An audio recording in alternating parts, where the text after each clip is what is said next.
Why not? I shared with you again Team, when I was at WrestleMania 2 in the Nassau Coliseum. Actually, closed circuit television. They closed out Chicago, and it was the Bulldogs against the Dream Team with luscious Johnny Valiant, who recently passed away, and a good friend of Evan Ginsberg. Yep. I got to tell you, as far as marking out for tag teams, Dream Team is one of the great tag teams of all time. Thank you. All time. Thank you. I believe you really mean that, and I do. I know that I was proud of what we did, and Brutus is proud of that. We really got over here in the Northeast, especially in Canada, and wrestling the Bulldogs. They helped. It's just a good timing is everything really in professional wrestling. Eric Bischoff was once asked, after the Monday Night Wars were all over with and he had lost, he was asked if there was one guy you could have had during the wars that you feel would have turned the tide, who would it have been? And I think Mike knows the answer. He turned and he said, that's easy, Vince McMahon. Now, my question to you is that when Vince McMahon became Mr. McMahon and started wrestling, getting physical, what was that like for you? To see this, this guy was your boss, and then all of a sudden he's all jacked up. He's in the ring. He's taking bumps. You must have watching that, and I'm gone, but I'm thinking, God, I wish you could belt him one. I wish I was wrestling him. Oh, there you go. He's probably like, damn it, Stone Cold has all the fun. Well, speaking about, let me ask you this. Obviously, you're a very large man. Do you feel pressure to take anabolic steroids during your career to keep up with everybody, or are you purely natural? Because again, what I've read is how superhuman strength you had in articles many times. So, were you ever tempted by any of that stuff? Well, there was a doctor around there, Zahorian, 1979, you know that guy. And he kept pushing this stuff on me, and so I tried a little bit of it, and it made me irritable. And it made my face chubby, and I go, I don't need this shit. I got. Saw me, and we right over to the rack and got some spandex stuff out, and he designed these gloves and stuff with metal and. Well, speaking of that, so you had that sleeve, right? That's before they started with those sleeves. Nobody had anything like that. You would have been rich now, man. Oh, yeah. I mean, people use it for gardening now and everything else. You've been a rich man. Listen, I want to jump ahead. We were talking about your Hall of Fame induction, but one of our favorite teams is the Dream Team. We've had Greg Valentine in studio. Great opportunity, you being a second-round Hall of Famer. Dream Team, to me, is one of the great teams. Can you just share your thoughts on Greg Valentine and Johnny Valiant? Well, Greg, Greg and I were friends for a long time, even way before I came here. I used to watch his father in Florida, where I grew up. I used to go to the wrestling all the time when I was a kid.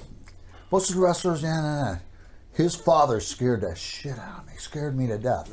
He just, look in his eye, you could tell this guy was mean, just mean. And you watched his work, and it was, he just pummeled everybody, and he was just a tough guy. So I always had a lot of respect for Greg. And then they put me and Greg together, and I think, a lot of times they did stuff up there just like throwing shit against the wall and see what sticks. And so they put me and Greg together. Greg, the Rogue, the classic second generation wrestler, Brutus Beefcake, the Chippendale guy thing, completely thinking, this is going to be blah, blah, and we'll all get to sit back and laugh. Well, it didn't.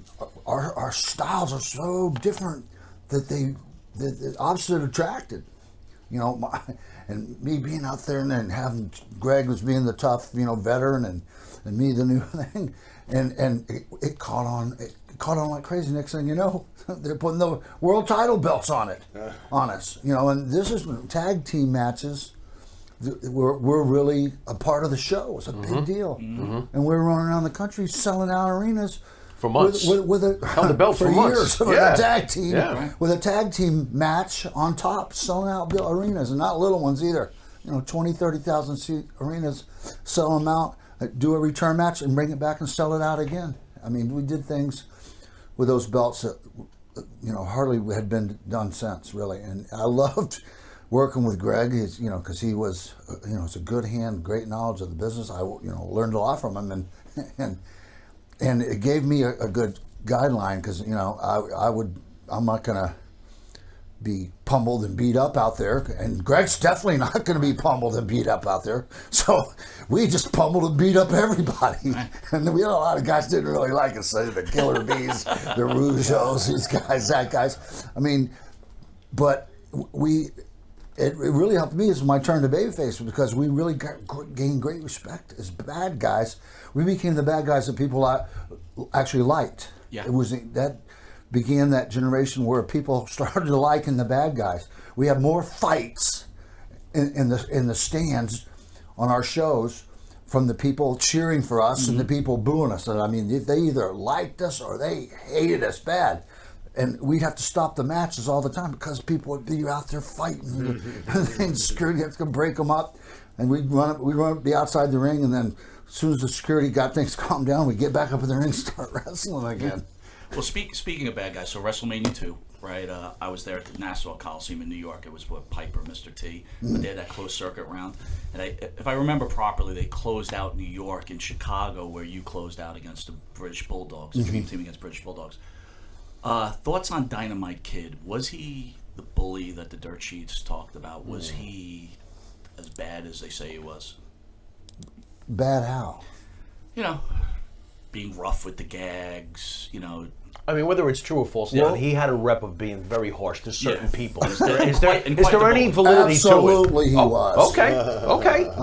I first Fair met enough. Dynamite in Japan, and he had that more Japanese style way of working, you know. And Davey Boy, you know, had that more like British style of working.